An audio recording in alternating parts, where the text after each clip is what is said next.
When I was converting to Judaism, I wasn't too worried about ditching Christmas. But Halloween? Oh, hell no. But I was committed to this Jewish thing, so I got rid of Halloween, and I had a zero tolerance policy for it for many years. But then I had children, and things got a lot more complicated. This question, can Jews celebrate Halloween, comes up every single year, and the same families are navigating it differently every year, especially if you're also a convert, or part of an interfaith family, or just a Jewish parent raising kids in a secular community. And it's not a silly question. Halloween isn't just candy and costumes. It's community, nostalgia, and joy. But it also brings up that weird mix of feelings when you're not part of the majority culture. For Jews, especially those who are building a Jewish life from scratch, that can feel confusing. And there is no shortage of other people giving you their opinions on it. You're not weird or less Jewish for wondering how to handle October 31st. There's no judgment here, just honest exploration from someone who is right there in the trenches with you. In this video, I'm going to break it down clearly. What Jewish law, halacha, actually says about it, what different Jewish communities and movements do, and how you can make a decision that fits your Jewish life with confidence and intention. Because this isn't just about candy. I mean, come on, we enjoy the candy too. But it's fundamentally about how we navigate identity, belonging, and boundaries in a world that celebrates differently than we do. Hi, I'm Kochava. As I said, I'm a Jewish convert, and I've been helping people convert to Judaism since 2010 through my blog, buildingajewishlife.com. I converted twice. First time conservative, and then later a stricter Orthodox conversion. And at first, I struggled with the knee-jerk assumption that of course I wouldn't be celebrating Halloween anymore. But the real world is more nuanced than what you'll find in a halacha book or people's social media profiles. And in a nutshell, that's what I've been sharing on my blog for 15 years. How do real Jews live? Why do I see someone doing X but saying Y? What are all these unwritten social rules? Especially as someone who only later found out that they were neurodivergent. So one of the most fraught situations, in my opinion, for American converts and conversion candidates is Halloween, where it's very common to hear one thing and see another. What your neighbors do but would never post on social media because it looks bad or might be misunderstood. Humans are complex creatures, and that's true across all religions. And before we get too deep in here, I want to address the fact that a lot has changed since 2020. The early years of COVID unleashed something in the American population and just let fandoms run wild. And I think it's a good thing, and I am clearly a product of it. I've always been nerdy, but I've never been much of a fandom person. Now I am. It allowed a lot of us to tap into hobbies and communities that we found a lot of joy in. And I find that that influences the Halloween debates a lot. I am seeing a lot more Halloween observances, or I'm seeing a whole lot more fall or spooky season observances than I did in years before 2020. So maybe this is you. Maybe you're in an interfaith relationship. Maybe you're converting, maybe you're not. One partner grew up celebrating Halloween, the other didn't, and quite frankly, it is complete chance which of those partners that will be. I have known a lot of people in interfaith relationships where it is the Jewish partner who is like hardcore gung-ho on Halloween, Christmas, all the secular American holidays. So don't make assumptions here. Or maybe you've got relatives who host a big Halloween party. Maybe you've got brothers and sisters and it's been family tradition for all the kids to go trick-or-treating together. Maybe your kids are in a public school or other non-Jewish school. Because I can tell you, this question is so much easier if your kids are in a Jewish school. It just doesn't come up. Whereas I've been homeschooling and my kids are in the school system for the first time this year, and they're in a public school, and it is wild how much Halloween stuff that they are doing. Given the wide variety of cultures we have, I really wouldn't have expected so much emphasis on one type of cultural celebration. We've got the fall festival, the Halloween party, the Halloween parade, Halloween dress-up day, candy drive, trunk or treat. Like, the list just keeps going on. That is just off the top of my head. And your kid doesn't want to feel left out, and I don't blame them. And you don't want to feel like the Grinch of October. Because again, it's not actually about the candy. I mean, for kids, it's very much also about the candy. But it's also about your kid wondering why they're the only one who doesn't get to participate in this thing that everyone around them is telling them is super fun. Suddenly, everything becomes a negotiation. Do you go? Do you stay home? Do you compromise? Jewish law sometimes appears to have a clear answer. I would argue that Jewish answers are never clear, but real relationships are messy, which is why Jewish law is not really clear, because we're dealing with humans here. That is the theme of this YouTube channel, is that humans are messy. So I can speak from my experience that as a convert, I felt this tension in a huge way. I worked so hard to convert. Twice. I dealt with rabbinic bullies. I dealt with sexual harassment, and I still fought to convert. I'm of the opinion that conversion is never a casual decision. I have never met a person who casually decided to convert. And yet we know that no matter what, some people will always be questioning our dedication and questioning our loyalty to the Jewish people. There's this unspoken pressure to be twice as good as everyone around you, twice as careful, twice as observant, twice as good at hiding the parts where you're not very good, because we know people are watching and judging. And unfortunately, sometimes those judgments can ruin lives. So this isn't a minor concern, but at the same time, you're probably also connected to non-Jewish family and friends, or Jewish friends who aren't as religious as you are, and they don't understand why you stopped celebrating something that you all used to enjoy together. And so it can feel like there is no good answer. And quite frankly, there's not. I'm not gonna lie to you. No matter what you do, someone is gonna think you made the wrong decision. And half the time, they will not be shy at telling you so. Worse, a lot of us carry around a lot of religious trauma from religions that we may have been exposed to before. In this case, usually Christianity. For some, Halloween is tangled up with fear and superstition that we're trying to leave behind. For others, it's filled with warmth and treasured memories, family traditions, creative costumes, some of the best photos of your childhood, that feeling of community. So you can end up grieving something you loved, or avoiding something that triggers you, and second-guessing yourself no matter what you choose. It's a lot. However you feel about the Halloween question, those feelings probably go much deeper than you realize. I can only compare it to the complicated emotions around Christmas for most American and European converts. But with Christmas, there's a far clearer answer, and usually more of an emotional ability to pull back, because it's so connected to Christianity. But Halloween is different. Halloween today is basically like a layer cake. Ancient harvest festival, Christian holy days, folk superstitions, and modern commercial fun all stacked together. It started with harvest festivals in pre-Christian Europe.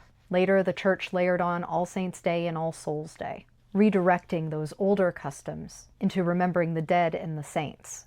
Over time, folk traditions around ghosts, costumes, and warding off spirits grew up around it. And finally, when those ideas came to America, they mixed with immigrant folklore and modern consumer culture. It's kind of like a cultural game of telephone. What started as a nature or spiritual ritual got passed around, watered down, and turned into candy companies, costumes, and neighborhood fun. But that's where Jewish law comes in, because Halloween's history is rooted in a Christian holiday. And while there is also a pagan history, I just really haven't seen rabbis make the argument that it's a pagan holiday. It's always focused around the Christian history of the holiday. Some rabbis view participation in Halloween rituals as a problem under categories like Avodah Zara, which is worship of other gods, and Chukat HaGoyim, imitating non-Jewish religious practices. So when you hear someone say Jews shouldn't celebrate Halloween, that's where that idea comes from. It's about that history. And that mix is what makes it complicated for Jews today. Some parts of Halloween are clearly non-religious and cultural, while others have distant religious roots. That's why Jewish law, halacha, asks not just what you're doing, but also why, which brings us to discussing Avodah Zara and chukot ha-goyim. If you're new around here, welcome to my terrible Hebrew. So Avodah Zara, it literally means foreign worship, and it's usually translated as idolatry. It literally means serving or worshiping someone other than Hashem, the Jewish God. In Torah times, that meant actual idol worship, offerings, bowing, temple service, the works. Today, halacha still applies it to anything with active religious participation in it. In another faith's worship, blah, blah, blah. In another faith's worship or ritual life, like attending a church service, praying to saints, using religious symbols as spiritual tools. What it usually doesn't cover anymore are practices that once had religious roots but no longer do. Some examples include wedding rings, birthday candles, or saying the word cheers. So that's the rub. How are you defining the religious nature of Halloween? Is trick-or-treating a form of worship or just cultural fun? Most people aren't invoking saints or scaring away evil spirits. They're just chasing a sugar rush. That's why the opinions split on whether Avodah Zara still applies. Now, chukot ha-goyim, the customs of the nations. It comes from Leviticus, Vayikra, verse 18:3. Translated, it means, do not follow their statutes. It was originally referring to not imitating religious practices or symbolic customs of surrounding cultures, basically very similar to the idea of Avodah Zara. But over time, the rabbis debated, how far does it go? Does it mean no participation in any non-Jewish cultural event? Or is it limited just to those with religious or superstitious meaning? Most modern rabbis agree that the key is context and intention. If something's meaning has generally changed, and your intent is social, not spiritual, they can argue that the religious quality has fallen away. But if it still carries religious significance or blurs Jewish identity, many rabbis say not. And that's the key, because chukot ha-goyim is a lot about assimilation and maintaining the borders of what does it mean to be Jewish. We already borrow secular culture all the time. We use the Gregorian calendar, for heaven's sake. Most Jews wear hairstyles similar to the people around them and clothing similar to the people around them. And no one calls those things chukot ha-goyim, even though in past years it might have been enforced as that. Another example that I always love is celebrating birthdays. There is no Jewish custom for celebrating birthdays. And I distinctly remember the first time I had a birthday while I was being Jewishly interested, I went to the rabbi and I asked him what I should do Jewishly for my birthday. And you know what he told me? He told me to buy a lottery ticket. And I just could not, I was so shocked. But I have heard essentially that same idea repeated again and again through the years. So basically, Judaism doesn't say never copy anything. It says be thoughtful about what you're copying and why. And yes, this is extremely community specific. Once you get into the many micro worlds of the Orthodox, you will find many approaches to what counts as chukot ha-goyim. But the majority of Orthodox Jews in America are what's called modern Orthodox. And the whole premise of modern Orthodoxy is integrating into the modern society around you in a thoughtful way. So that, in short, is the entire video. But there's a lot more going on. This is why you'll see some Jews saying, we stay away from Halloween because of its origins. And you see others saying the meaning has changed over time, so the halacha doesn't apply in the same way. And they are both opinions reached through Jewish law. The closest analogy to Halloween might be Valentine's Day. Again, obviously a religious origin. It's right in the name. But my Instagram feed tells me that a lot of Orthodox Jewish men buy roses for their wives on February 14th. Why are we so much less conflicted over Valentine's Day than we are Halloween? Probably it's because it's more fun. And there are just some people in this world who don't like fun. So I think there is a wide range of halacha that people are missing when they discuss Halloween just in terms of Avodah Zara and chukot ha-goyim. We're always talking about what we are not to do. But we also need to talk about what Judaism demands that we do. Because it's not just about avoiding idolatry. It's also about living our Jewish values in the world around us. The first Jewish value that applies here is haknasat orchim, hospitality and welcoming others. This is one of the oldest Jewish values. Think of Abraham running to greet strangers in the desert and having a tent that was open to all who came. On Halloween, that can just look like greeting your neighbors kindly, complimenting them on their costume, maybe offering candy, or simply not being a jerk when people come to your door. So for some people, handing out candy perfectly fits the halacha of hospitality. You're keeping the peace and engaging in the community without actually celebrating the holiday yourself.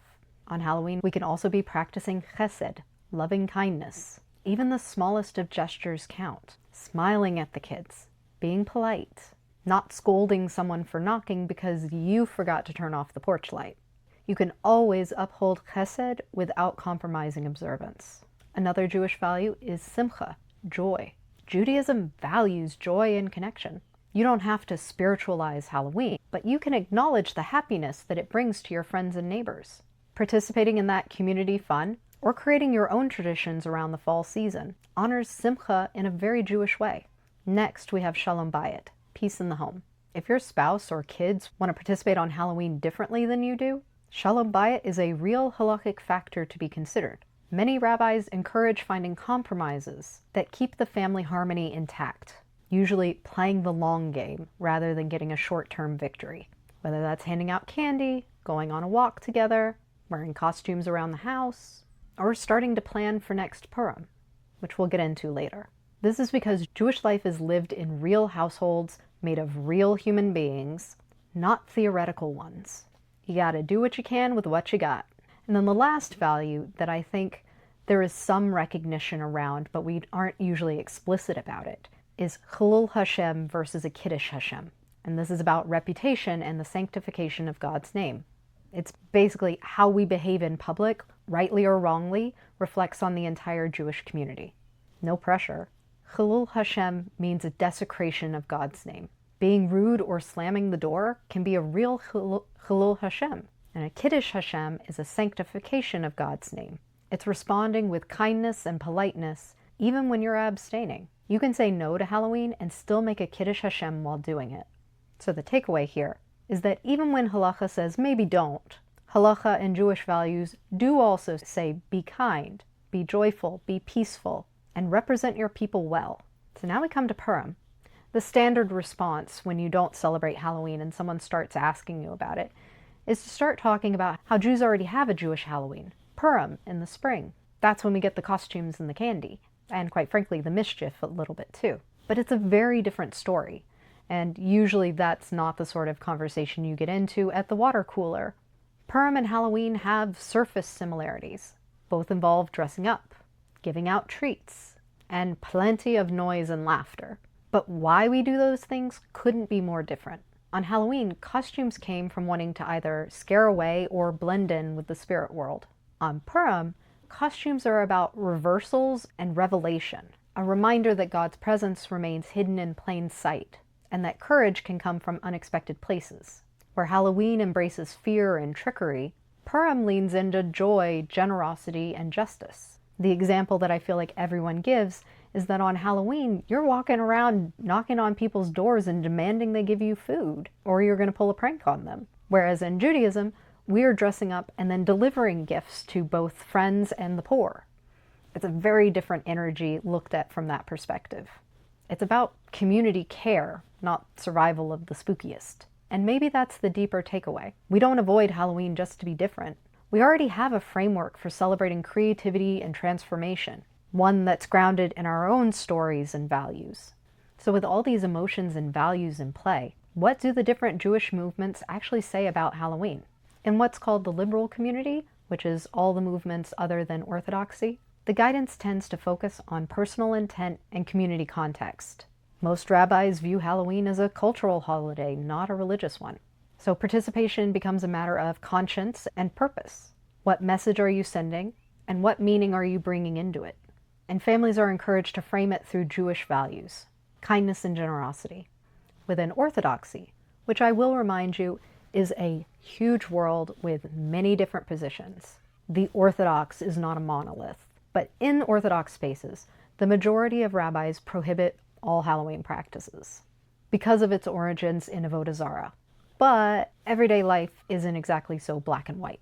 Practice can vary widely based on community norms and, quite frankly, how big the Jewish community is. The smaller your community is, the more influence the secular community has on you, the more likely you're going to see more Halloween practices. But don't think it doesn't exist in New York Orthodox communities too. I don't know how this has been traditionally, but in my experience in modern Orthodox communities, it's about 50-50 whether people hand out candy. It's usually seen as being a good neighbor and integrating into the community, being kind, hospitality, all those good things. As I said at the beginning of this video, families who have children in non-Jewish schools face unique challenges. I don't know how much you're hearing these children just like screaming bloody murder in the background. I don't know what's going on. But when you have time to film, you have time to film, and so you take advantage of it.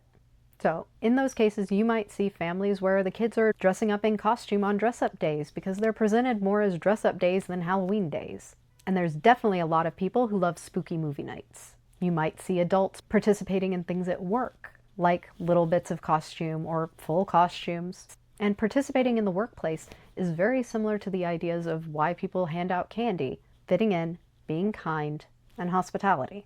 But again, not marking the day in some sort of religious observance. The emphasis here is on intent and separation, engaging politely and even in a friendly way with society while also maintaining a distinct Jewish identity. And that is a hard line to walk. So once you've heard all that, what do you actually do?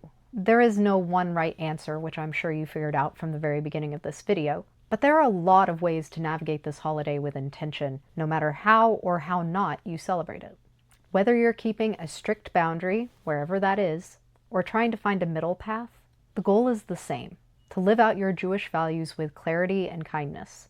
So my first tip, embrace fall season and spooky season and cozy season. Lean into what's universal and not religious. Pumpkins, apple cider, scary movies, ugly sweaters, corn mazes, cozy decor and mugs. And much like the holiday of Chukat that we just celebrated, you're embracing the physicality of the changing of the seasons. Chukat is also a harvest festival about fragility, and at its core, that's a lot of what Halloween is about too. These are universal feelings across cultures in places that have 4 seasons. So number 2, practice chesed and shalom bayit. Handing out candy is a form of hospitality. Greeting your neighbors with warmth and respect. If you're abstaining and it's safe to do so, remember to turn off your porch light during the hours when people are trick-or-treating. And that way, participating children aren't disappointed when your house is closed for business and your dog doesn't lose its mind from all the people knocking on your door. 3, you can create new traditions, especially around that fall, spooky, cozy season. Host a fall gathering, a soup night, baking, movie nights, something that celebrates community without being explicitly Halloween themed. Consider making it a tradition to go to the corn maze every year, getting a fresh batch of apple cider. 3, plan ahead for Purim. Start thinking about your costume ideas and see if those costumes go on sale after Halloween is over. I have found increasingly in recent years that Halloween costumes just never go on sale, especially for children, but maybe you'll find something. And 4, find your own boundaries and stick to them. Don't let other people make you feel bad about them. For some people, that means no participation at all. If your community, rabbi, or inner compass says no, that's fine. And if you are in a more complicated environment, it's okay to make pragmatic choices that keep peace and dignity. And 5, remember the big picture. You don't have to do everything or avoid everything perfectly. You just have to act with intention. Jewish life isn't about being afraid of the world around us. It's about moving through it consciously, anchored in our own story. However you handle Halloween, let it be a reflection of your values, not your fears. And whatever you decide this Halloween, it's not forever. You can always change your mind next year. At this point, you've probably realized that you're damned if you do and damned if you don't. No matter what you do, someone's probably going to have an opinion. So here are a few scripts to keep in your back pocket. If you're celebrating and someone disapproves, you could say, I appreciate the concern. We talked to our rabbi and we made a choice that aligns with our family's values. Or if you want to keep it lighter, we're not making it a religious thing, just handing out candy and being friendly neighbors. If you're not celebrating and someone is pressuring you to join in, we're Jewish, so we don't celebrate Halloween, but we love seeing everyone's costumes. Have fun tonight. Or the quick textbook version. No Halloween here. Jews have a similar holiday in the spring called Purim. And if someone really presses the issue, it's one of those things where people make different choices. This is what feels right for us this year. Because at the end of the day, you don't owe anyone a theological dissertation. So yeah, unfortunately, there is no single Jewish answer to Halloween. Just your next intentional step this year. Whether you're handing out candy, keeping the lights off, sending in a note to the teacher asking them to not include your children in Halloween activities, or planning your Purim costume early. The heart of this question has nothing to do with October 31st. It's how we live as Jews in a world that doesn't always share our rhythm. Judaism gives us tools for moments like this. It's about kavana, intention, and remembering that imperfect, messy, and real are still holy. And if you're trying to figure out how to navigate these gray areas with confidence, You can join my mailing list at buildingajewishlife.com. I've got tools and resources to help you make Jewish decisions with clarity and calm. And don't forget, look for those Purim supplies on discount after Halloween.